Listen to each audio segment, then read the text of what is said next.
У Беларуси 16 гадзіна, на Белсате новины дня. Коротко про галоўнае. Меня зовут Анастасия Русецкая. Распачинаем.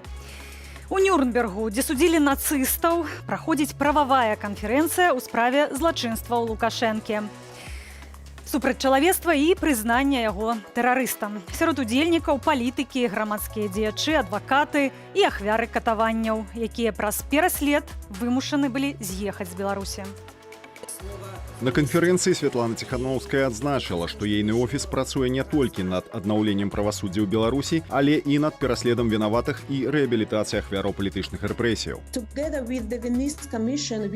Разам з венецыянскай камісіяй мы таксама працуем над зменамі ў крымінальным і адміністратыўным кодексах, у законах аб адвакатуры і сродках масавай інфармацыі. І офіс цалкам падтрымлівае ўсе намаганні ў прыцягненні рэжыму да адказнасці за парушэнне канвенцыі аб катаваннях і згон РНР. Удзельнікі канферэнцыі плануюць зацвердзіць план дзеянняў, які наблізіць правасуддзе над Лукашэнкам ды іншымі асобамі, адказнымі за гвалт і палітычныя рэпрэсіі ў Беларусі. Лукашенко выкарыстоўвае Інтэрпол у сваіх палітычных мэтах. Нацыянальнае бюро Інтэрполу ў Беларусі ўводзіць у зман міжнародную арганізацыю, маскуючы палітычны пераслед пад крымінальныя справы. Пра гэта вядзецца ў новым расследаванні ад Байполу. Ініцыятыва былых беларускіх сілавікоў прывяла доказы, сярод якіх тэлефонныя размовы прадстаўнікоў Інтэрполу ў Беларусі. З іх вынікае, што міжнародная арганізацыя вынесла нашай краіне папярэджанне. Вот они нам тогда по этой Тихановской прислали, чтобы мы прекратили любую деятельность, так нам и прямо указали, что мы нарушаем, они пишут, статью 3, значит, в связи с выборами в августе 2020 года. Что мы не имеем права распространять эту информацию по каналам Интерпола. Прислали раз. И нам вот отказали по Ковальковой. Конкретно написали, что это, так сказать, нарушение статьи 3. Ну все, круг замкнулся. Калі сітуацыя будзе паўтарацца, Інтэрпол прыпыніць сяброўства Беларусі ў міжнароднай арганізацыі крымінальнай паліцыі.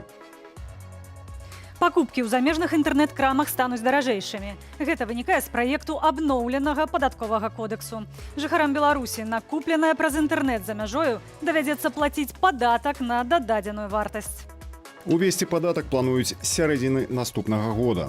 Увядзенне гэтага падатку на дададзеную вартасць зробіць роўнымі ўмовы і паштурхне да таго, каб тыя крамы зарэгістраваліся як суб'екты гаспадарання і плацілі падаткі са сваіх даходаў тут, у наш бюджэт.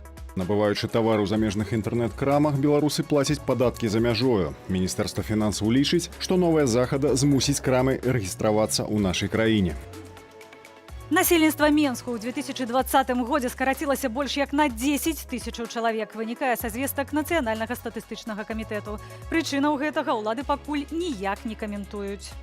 Насельніцтва Беларусі ўстойліва скарачалася з 1994 году. Нягледзячы на гэта, колькасць жыхароў сталіцы стала павялічвалася. Паводле Белстату, на канец 2019 году у Менску жыло больш за 2 мільёны 20 тысячаў чалавек. Гадавы прырост склаў 7 тысячаў. Аднак ужо на пачатак гэтага года колькасць меншукоў скарацілася больш як на 10 тысячаў. Зараз у сталіцы пражывае крыху больш за 2 мільёны 9 тысячаў чалавек.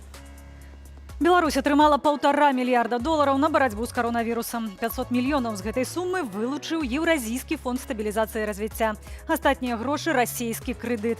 Пры гэтым, як вынікае з незалежнага расследавання, Беларусь уваходзіць у топ-10 краінаў паводле смяротнасці ад COVID-19.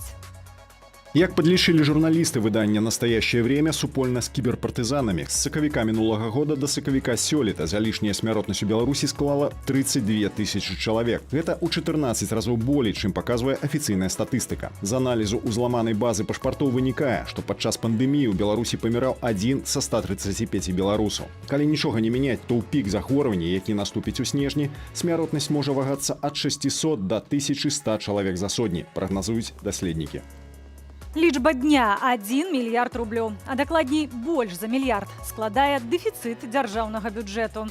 Пра гэта паведаміў міністр фінансаў Юрый Селіверстаў. Такі дэфіцыт маем за 9 месяцаў сёлета.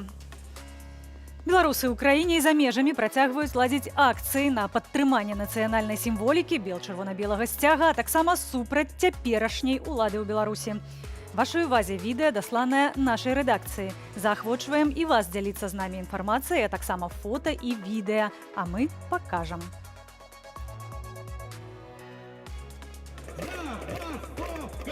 Забастовка! Забастовка! белорусы в Варшаве. Вот мечты сбываются, понимаете? На гэты момант у мяне ўсё, а 17 распавяду пра важныя падзеі замежжа. Да сустрэчы.